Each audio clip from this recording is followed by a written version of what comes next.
Praise the Lord. സങ്കീർത്തനങ്ങൾ 1-ാം അധ്യായം 1 മുതൽ 3 വരെയുള്ള വാക്യങ്ങൾ. ദുഷ്ടന്മാരുടെ ആലോചന പ്രകാരം നടക്കാതെയും പാപികളുടെ വഴിയിൽ നിൽക്കാതെയും പരിഹാസികളുടെ ഇരിപ്പിടത്തിൽ ഇരിക്കാതെയും യഹോവയുടെ ന്യായപ്രമാണത്തിൽ സന്തോഷിച്ച് അവൻ്റെ ന്യായപ്രമാണത്തെ രാപ്പകൽ ധ്യാനിക്കുന്നവൻ ഭാഗ്യവാൻ. അവൻ ആറ്റരികത്ത് നട്ടിരിക്കുന്നതും തക്ക കാലത്ത് ഫലം കായ്ക്കുന്നതും ഇല വാടാത്തതുമായ വൃക്ഷം പോലെ ഇരിക്കും.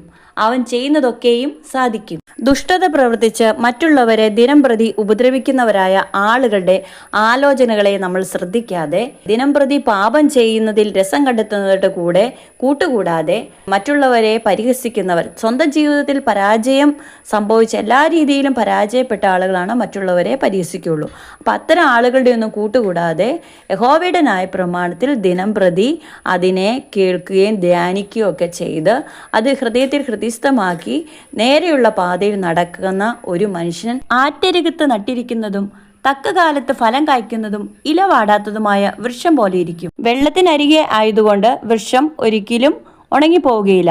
അതുപോലെയാണ് ദൈവത്തിന്റെ വചനം ജീവനും ചൈതന്യവും ഉള്ളതായതുകൊണ്ട് ഏതൊരു വരൾച്ചയുടെ കാലഘട്ടത്തിലും അല്പം പോലും ക്ഷീണം തട്ടാതെ യഹോവഭക്തന്മാരെ ദൈവം സംരക്ഷിക്കും.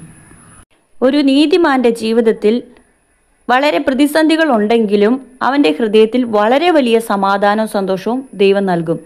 ദുഷ്ടന്മാരെയും പാപികളെയും കാണുമ്പോൾ അവർ വളരെ സന്തോഷത്തിലാണെന്ന് നമുക്ക് തോന്നുമെങ്കിലും അവരുടെ ഹൃദയത്തിനുള്ളിൽ വളരെയധികം നിരാശയും അവരോട് തന്നെയുള്ള വെറുപ്പും അസ്വസ്ഥതയും അവരുടെ ജീവിതത്തിലുണ്ട്. പുറമേ സമ്പത്തും ആർഭാടങ്ങളും ഒക്കെ ഉണ്ടെങ്കിലും സ്വസ്ഥതയും സമാധാനവും ഇല്ലാത്ത ഹൃദയം വളരെ ശൂന്യമാണ്. എന്നാൽ ഒന്നുമില്ലെങ്കിലും ഹൃദയത്തിൽ വളരെ സമാധാനമുള്ള മനുഷ്യനാണ് ഏറ്റവും വലിയ ഭാഗ്യവാൻ.